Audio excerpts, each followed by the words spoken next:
Okay, any questions for Andrea at this point? As you can see, anything that ends in ib is good. I have a question really about how people might go about getting involved in trials if they were outside of a normal setting.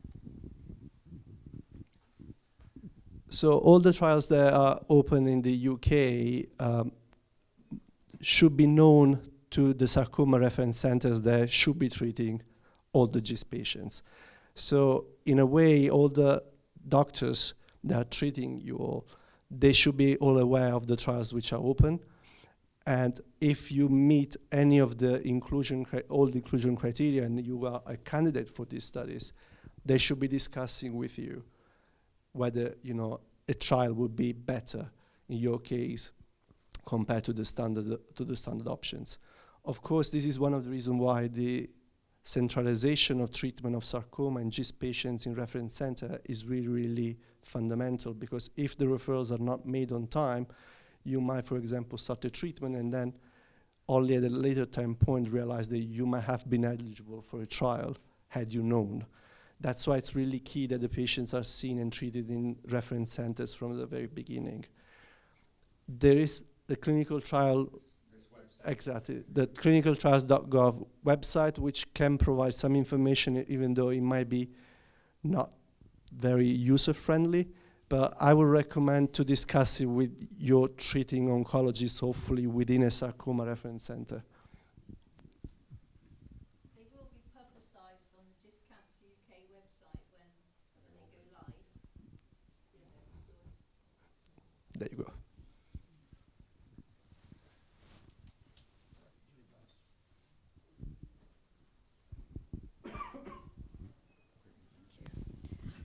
When you're looking at these new drugs and the efficacy of them, I see no mention whatever of the severity of side effects.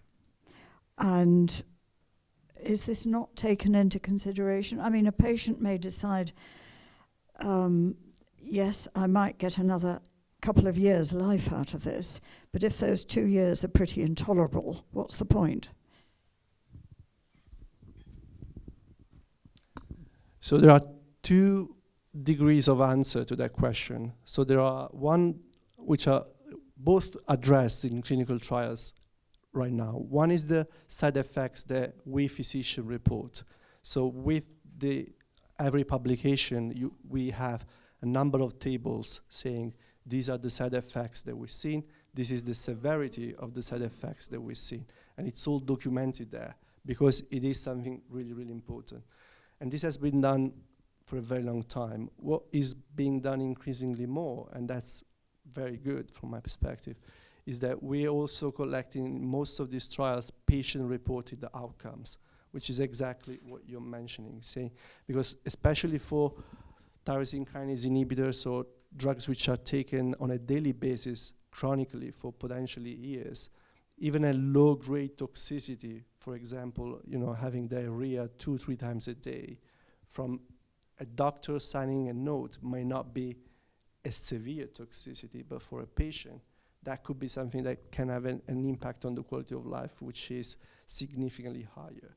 So we are collecting this data, and again, whilst the medical side has always been collected and presented in the publications, there is more attention right now also to patient-reported outcomes.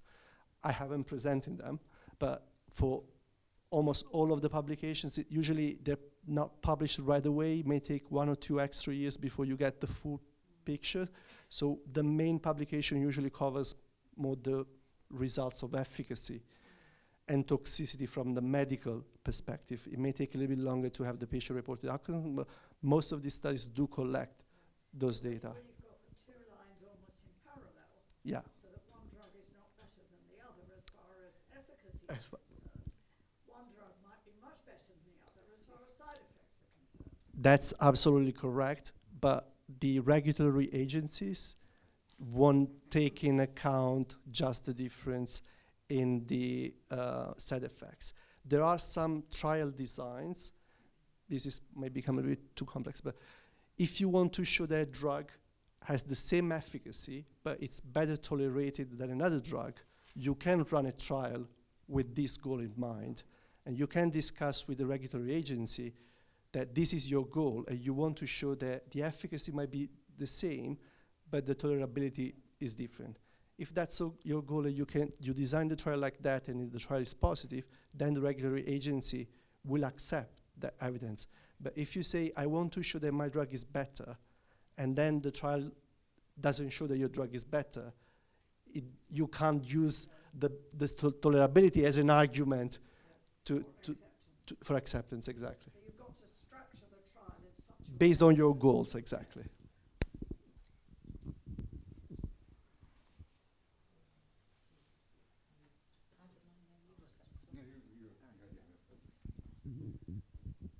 So regarding Imatinib, how would you suggest now that a patient goes about trying to access the drug, bearing in mind that NICE are now saying no, that they're not going to approve it, and that the oncologist involved has already written 3 times to Decefra to ask for compassionate use of the drug and been refused?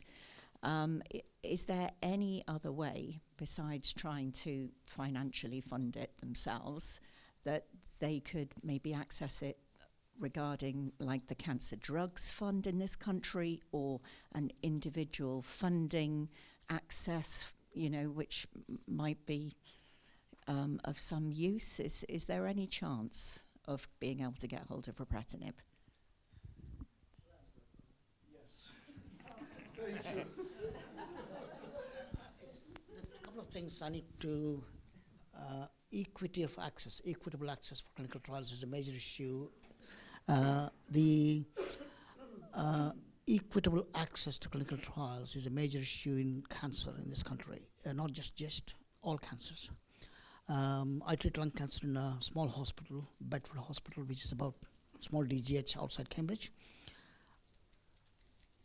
To be honest to myself, in the last 10 years, when the new drugs have been coming through, I've not been able to take part in any clinical trial for my patients in Bedford, because what happens is when the companies set up, say, early phase trials where the drugs is being tested for the first time in human beings, or it's been tested in human beings, safe to use, and we go to the next phase, all these trials are done in big centers, Royal Marsden, UCLH, Christie, Birmingham, that kind of thing. So when you come to smaller centers or small units, you don't have access to unless you send the patients to the bigger centers.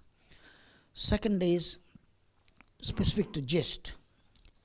If you look at the last 3 drugs, Imatinib, Sunitinib and Regorafenib, there are only about 4 or 5 centers which were able to take part in the clinical trials in the whole of UK in the last 20 years. So we joined the Regorafenib trial. Before we got the first patient in, the trial was closed because they had the number of patients, because it's a multi-center, multinational trial. So that's another thing. We lost out because we were about 3 months or 4 months behind in joining the trial. But by the time we joined, the trial closed. So how are we going to improve or make the trials more accessible to patients? That's where the patient advocates, just the Cancer UK comes from. So you guys need to, on your website, so if, for example, we got a trial opening in Marsden very soon, and we're opening another trial in Cambridge, only 2 sites in the whole country, not just England, whole of UK, only 2 sites.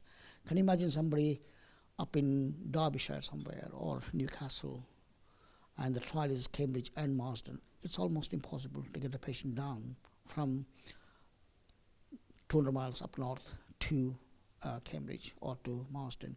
This is one of the Theo6, the 3 trial which we're talking about. Very clever drug. Seems to be a pan mutation inhibitor. It practically targets everything. And that's a very important trial for us. But because of the geography where we are, we can only take patients from. But GIST Cancer UK can support us in that, like they've supported in the adjuvant 3 versus 5 years trial, where the patients are only about 5 or 8 centers in the whole country. And we've got patients from different smaller centers coming in, and GIST Cancer UK happily provided the financial support for the patients for travel and everything. So that actually is a very important thing. The Imatinib question. It's a challenge. There's no expanded access or named patient basis. Individual funding request is, from our point of view, it's not worth it. Meaning there's a mechanism within the NHS where you can actually ask for named patient's funding for the particular patient because there's an unmet need or the patient is exceptional. Rarity does not meet the exceptionality criteria. That's the thing. If you got a rare subtype of GIST or if you got a mutation which is likely to respond to that particular drug, the individual funding request form we fill in, it takes about 2 to 3 hours to fill in the form. And I had only one request accepted in the last 16 years. That was for Imatinib a number of years ago, before Imatinib became licensed and approved for use in the NHS. However, with Imatinib, we just had a meeting, Jane and we had a meeting with the Decifera company, which is based in America, a couple of weeks ago. 2 weeks ago? 2 weeks ago. And we engaged with the patient advocate. So she is on our side kind of thing. Though she works for the company, she's on the patient side. So I don't know whether this is, what she has said is that we can actually submit a form, an individual patient form, and they will look at each patient case by case basis. There's no guarantee that that will be accepted. I'm not sure whether the previous rejection would mean that it will be rejected again. What might be useful is, because I got an email, a text message from one of the oncologists in Manchester, who's part of the post-GIST consortium. He's got a patient who he feels that Imatinib may be useful. So what we said is that we have this is just last night, created a one side of A4 type of performer, saying, why do you want this drug? What is the mechanism? What is the mutation? Why do you think this drug is going to be beneficial for the patient? And who did you discuss with? It's basically one side of A4, discuss with Dr. Blassu, Professor Robin Jones at the Marsden. We all feel that this is likely beneficial. And we email it and see what happens. So I'm going to email Alex Lee, who is the oncologist in Christie, see whether this works, because this is a test case for us, whether this happens. Because this is now post-NICE. NICE categorically said no to Imatinib, purely based on cost. We were on the NICE committee. We could not defend the model, the cost model the company proposed. It was, if we just give an example of how much Imatinib costed back in 2004, it was roughly about 1,500 to 2,000 pounds per month. The full cost. Obviously, the NHS cost would be lower because that's commercially confidential, about 2,000 pounds per month. This drug, 30,000 pounds per month for a tablet, 30,000 for a tablet. And they said they gave us a discount and they dropped the price down, but it's still costing something like 400 to 500 pounds per day for a tablet. And also with the NHS England and also with the NICE, we have a huge respect for NICE in the sense that we moan about it, but I think we have to understand that there is a limited pot, and NICE has become much more liberal in their evaluation and also getting the drugs into NHS. By any means, if they think it's beneficial, they will get it. I think we stopped.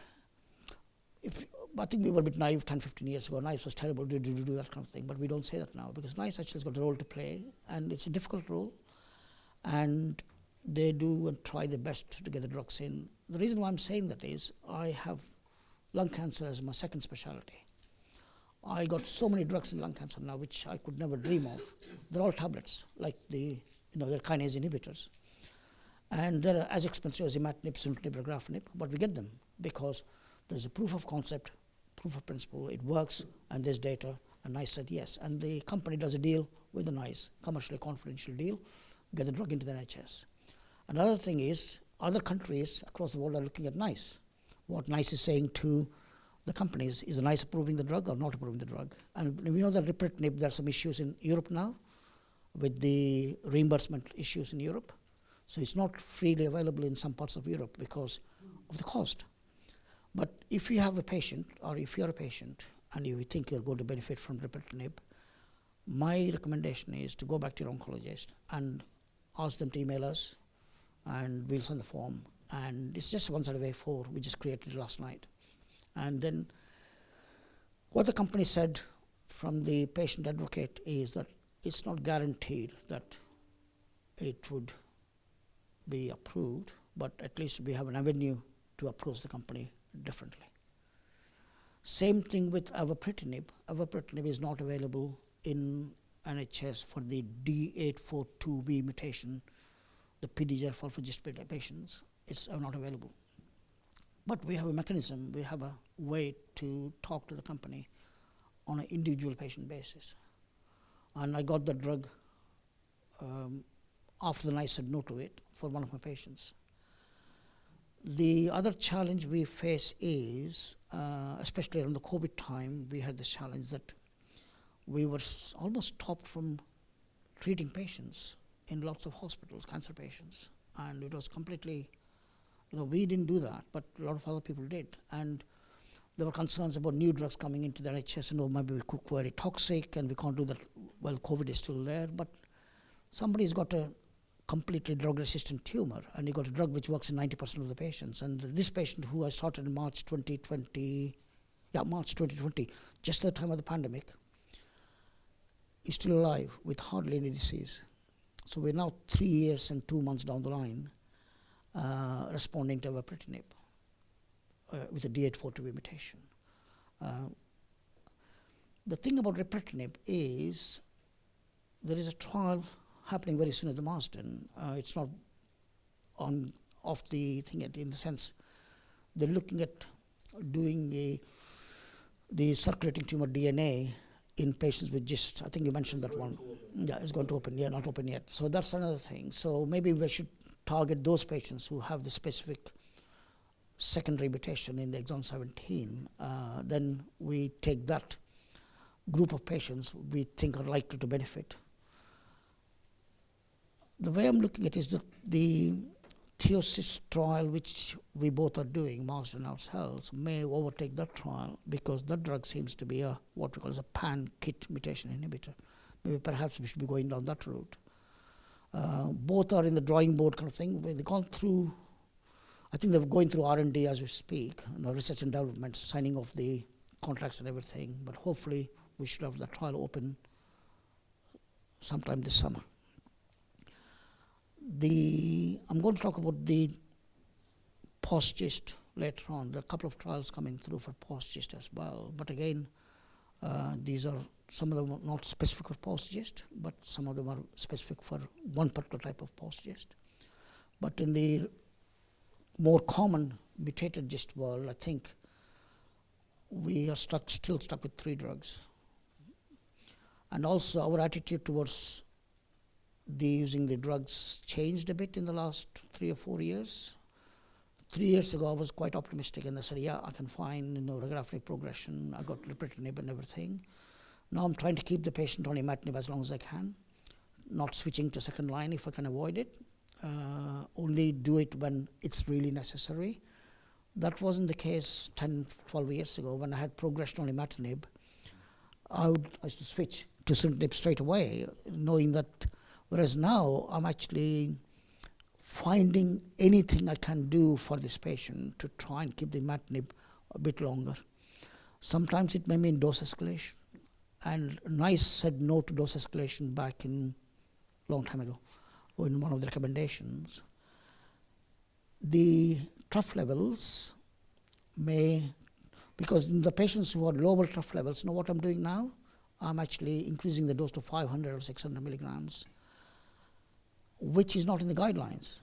But guidelines actually are 3 years, 4 years behind what we're doing now. So when we do the guidelines in, say, in 4 years' time, maybe perhaps we would incorporate that as one of the things. But we should be incorporating that into the guidelines now, that if we got subtherapeutic levels on, say, 400 milligrams, Why would you persevere with 400? You want to go to 500 or 600 and measure the levels again. We do it with other drugs. Why can't we do it with Imatinib? So in my practice, what I'm doing now is patients start in Imatinib 400 milligrams. We measure plasma levels. Plasma levels are adequate, more than 1.1 milligrams per liter. We are happy. Side effects manageable. Happy? Yes. Side effects are not much of an issue, but plasma levels are low. We actually increase the dose to 500 or 600 milligrams, which is not in the guidelines. NICE is not very keen on us increasing the dose or escalating the dose, and in fact they say there's no data. But the data we have on which NICE based its recommendation was from 15 years ago, 20 years ago. We actually moved on. We know more about Imatinib now. We know more about the pharmacokinetics of the Imatinib. We know more about the drug interactions between Imatinib and other drugs. And we also know that with the generic world now we live in, we know that the bioavailability is much different to what it used to be with Imatinib. So with Gleevec. So I think going back to the clinical trial question, equity of access to clinical trials is a major issue in this country. It's in every country, but for us, with rare cancers, the trials are often limited to 2, maybe 3 centers. That's where we struggle. And Just Cancer UK can support us to try and actually improve the access to clinical trials. Advertise the thing on the Just Cancer UK, on your listserv. Say, by the by, Marsden is running the trial. Do you want to go and talk to them? I get a lot of second opinion, third opinion things from Just Cancer UK, which are fine, but that's one way of actually accessing the specialist. Despite what you said, there is still a big chunk of GIST patients in this country are being treated in a non-specialist center. Whether sarcoma or GIST doesn't really matter. Tertiary sarcoma, stroke, GIST, that's where the patients should be treated. But I know from my own experience, there's a big chunk of patients are still being treated in smaller centers, which are not the reference centers for sarcoma GIST. And if I were doing it my way, I would stop these people completely treating the GIST, but I don't have my way. It's the way the NHS works, and some patients don't want to travel. That's another thing. The hospital is 5 minutes away, and the local oncologist who says, I can treat you. One thing worries me is it's only a tablet. That's what I often hear from, it's only a tablet. It's not. It's a kinase inhibitor. And the challenges in patients who have rare cancer using kinase inhibitors are very, very different. And you have to be on the thing all the time. You have to watch the patient carefully, watch the drug carefully, watch the side effects carefully, and watch the scans carefully. Lots of times scans come back to us saying that, oh, by the way, patient has progression. Then we say, no, it's not progression. The tumor got bigger, but it's actually, by definition, it's not progression. But the local radiologist who is not experienced in measuring or assessing GIST response to TKIs reports the scan as progressive disease. And that's because they do not have the experience in how to characterize response in a GIST patient who's on a kinase inhibitor. So that's another thing. When you come back to us, wait a minute, that's an ongoing response, carry on. But if this patient actually didn't have access to us, or to Marsden, or to Christie, he or she would have stopped the tablets or changed to something else. So this is another worry. So if you are a GIST patient, you're in a smaller center, you might be very happy with your GIST oncologist. I'll give an example. Anybody from Plymouth? South Coast? No? So we have links to Plymouth. So I've been to Plymouth recently. So the oncologist there, he's a sarcoma specialist, and he's got a small GIST practice. So he treats GIST patients in Plymouth. And they got wonderful specialist nurses, 2 of them, and both are actually part of our post-GIST clinic. They come to the post-GIST clinic. And the local oncologist, what he does is, instead of sending patients from Plymouth to Cambridge, which is a 700-mile round trip, we have a meeting every month. How many patients have you seen? How many are you happy with the radiology?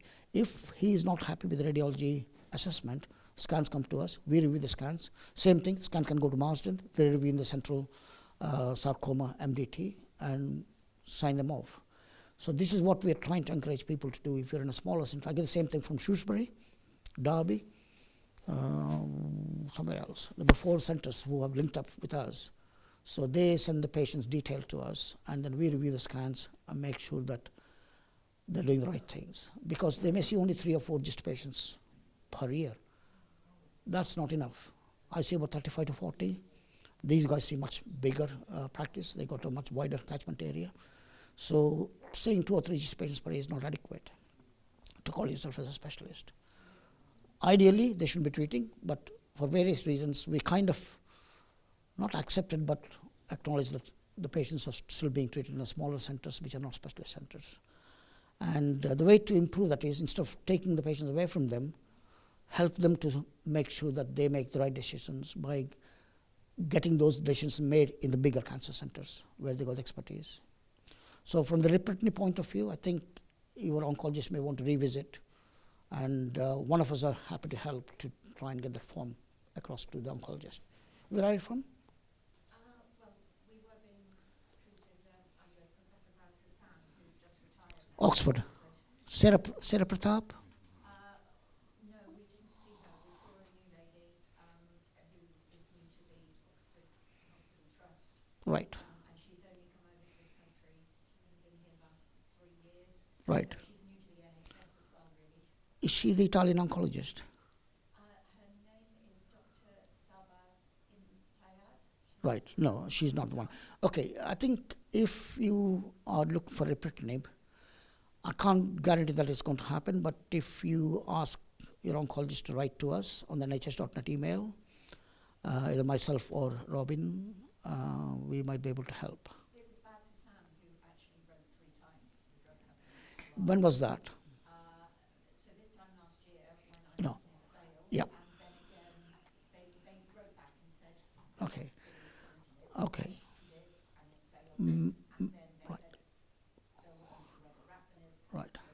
Mr. Hassan, Professor Hassan put him on regorafenib, that failed, and now we are going on to Yeah. cabozantinib. Right. We can have, Imatinib was the one that Baz Hassan wanted to yeah. go on because it was Imatinib failed. But we can have offline discussion, which way to go, because there might be avenues open. Okay? Right. Questions? Anything else? Yeah, so we're now into Q&A. Thank you.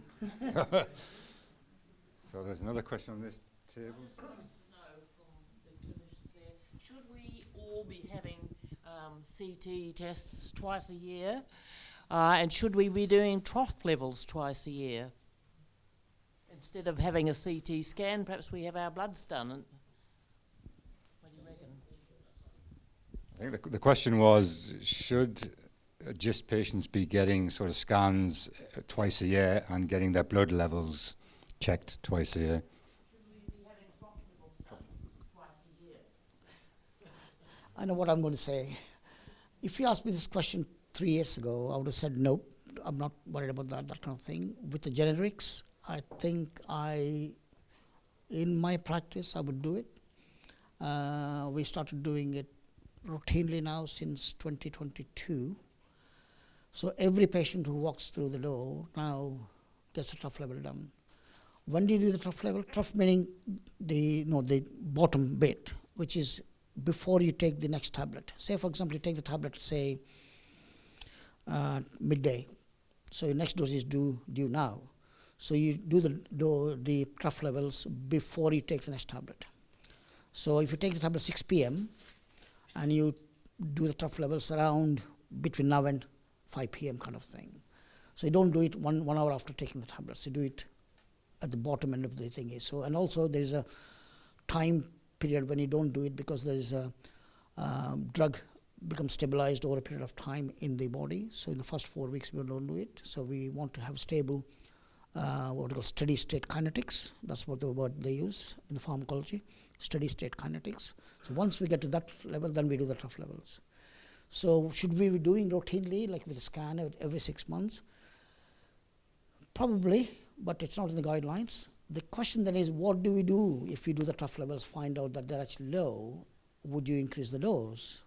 If you believe in the hypothesis that low plasma levels may contribute to tumor progression and you want to increase the trough levels, plasma levels to a level which is satisfactory, meaning more than 1.1 milligrams, then yes, that will be the way forward. You should be doing trough levels routinely with each scan. The scan will be every 6 months. But we have not agreed as a faculty in this country that that should be the way forward. We want to put in the guidelines. I want to put in the guidelines, but I don't have enough data to actually to make it happen as a standard of care in the country. That's another reason why with the Just Cancer UK, if we actually get the data out, we can actually do it as a standard of care. As an NHS patient, can you request that blood work to be done, whether your oncologist recommends it or not? It's through your oncologist, in the sense that the simple one small blood, it's a tube, small tube, like you do for the when you take protein blood. But it's a form you fill in. Form is requested from the King's College Toxicology. You need to give them the microphone, they can't hear on the TV. What goes there on, and what was the time of the last dose, and name of the oncologist contact details, and all those things need to be filled in.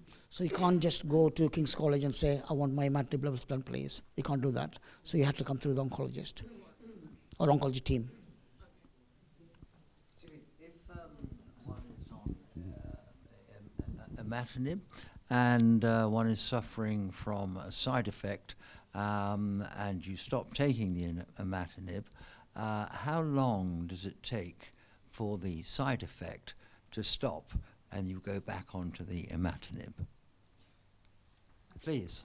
How long is a piece of We string? both have maybe different answers, but we'll try and arrive at a consensus.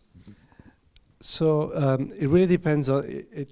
Every patient responds differently, first and foremost. So usually, depending on what kind of side effects you're mentioning, if it's the diarrhea, the rash, usually if you use the supporting medication, all the creams together with stopping the drug, you would expect to see benefit within the first 7 to 14 days. Yeah, and it really depends how severe the toxicity was to begin with, and that is what drives us in reconsidering re-challenging at the same dose or at a lower dose. And my approach and our approach is that we consider imatinib, again, a chronic treatment that we want to try to keep the patient on for as long as we can. So even if we have to wait a little bit longer for all the side effects to be completely settled down, I'm happy to wait, an extra few days, but then be sure that when the patient restarts, there is a lower likelihood for them to have again the side effects, rather than waiting, the shortest amount of time possible, then restart again at the same dose and maybe having to stop the drug again a few days afterwards. But hopefully the benefit that one has had, how long does that take to disappear the longer you stop? Well, the benefit, we've had patients that have stopped imatinib and where the scans have remained stable even for months. So again, there is an individual variability, but I think that even if we wait few weeks, the benefit from the drug, if the drug was working, it will be maintained. You're not going to lose it in a very short time. So it goes on for a while. Yeah, I think I fully agree with that. I think what we've learned is that in the last 20 years is that when imatinib causes side effects, you look at the dose, you can look at the patient and what are the drugs they're on, and also what is the side effects which is making you consider stopping the drug or temporarily holding the drug off kind of thing. If it's a life-threatening side effects like liver function gone off completely, the enzymes are say 2000 or something, we would never go back. If it's a skin rash, for example, what people say is, am I allergic to imatinib? The answer is no, you're not allergic to imatinib. This is what we call as the off-target effect of imatinib on the skin. So it is not a drug allergy. Sometimes they go to the GP, got a rash, and they say you're allergic to this drug. No, you're not. You got an off-target effect of the imatinib on the skin. So simple things, supportive measures. We have a small local protocol in Cambridge. What we have done is, if there are patients on 400, if they get simple itching or a bit of a rash, but not much, we try to carry on. But we don't want to go to the stage where they got very, very bad, what we see as grade 3, grade 4 reaction, when you have to stop the drug completely. So we try to intervene before that. And simple antihistamines, skin creams. In situations where these things have not helped, I've put patients on a small dose of a tablet called prednisolone, a tablet called steroid, to just calm the inflammation down, kind of thing. And if necessary, temporarily withhold the imatinib for a couple of weeks. As you're saying, we don't actually worry that much about tumor progression if you're only offering. Too much difference. No. But on the thing of whether it's a side effect or not, I don't know. But about 6 weeks ago, 4 weeks ago, my heart rate went right down. I had to go quickly to the cardiology, and they had to do a pacemaker almost straight away. Whether that heart situation, which I've never had any problems before, was a result of age, hereditary, or imatinib. It doesn't affect heart. I would say that it's not a common. Yeah. I've now got a piece of metal Yeah. 3 weeks old. Imatinib. Probably maybe just a coincidence. I, Because I, I I, don't know. I think it's coincidence. I think we have not seen any imatinib-related cardiac side effects. So, if you're on Gleevec for a long time and you're doing well on Gleevec, and then suddenly something happens because either it was likely to happen because I won't say almost inevitable, but it's likely that the tumor may develop resistance to the imatinib. Whether the imatinib is Gleevec or Tiva doesn't really matter. So that could be that is the most likely explanation.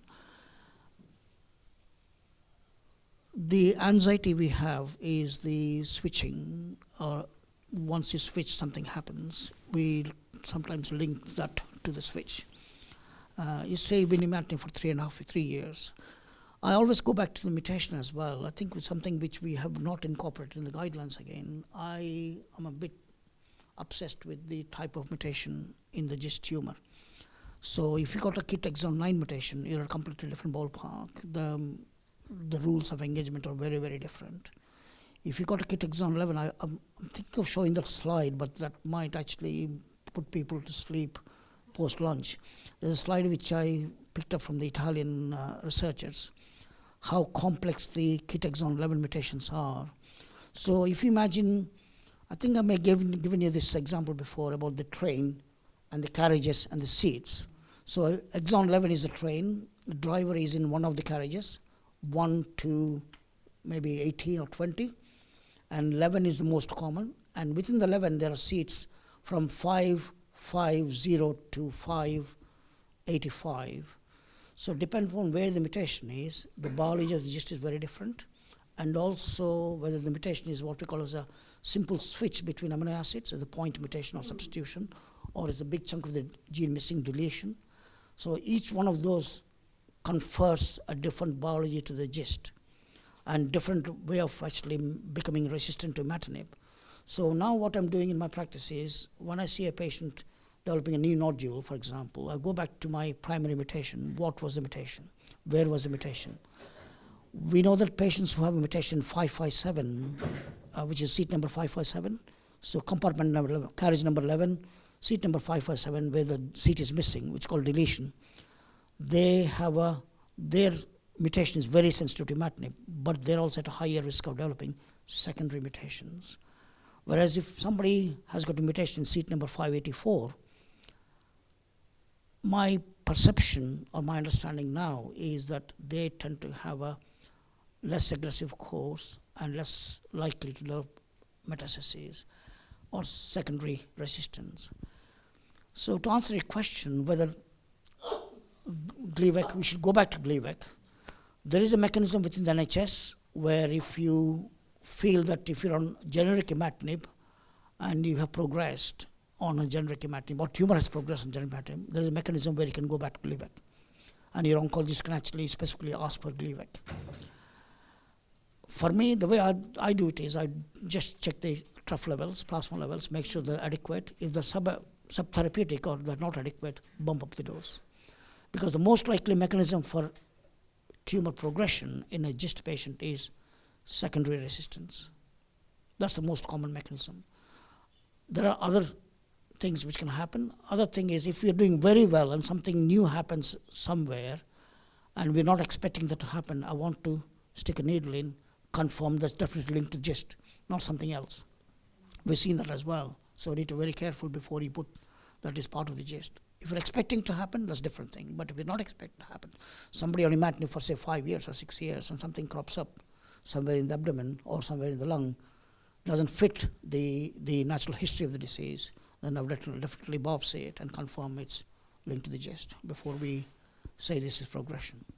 So there is a mechanism within the NHS England to actually go back to Gleevec if you have terrible side effects with the generic imatinib, or if you feel that generic imatinib is not working very well. We've done that before with some of our patients.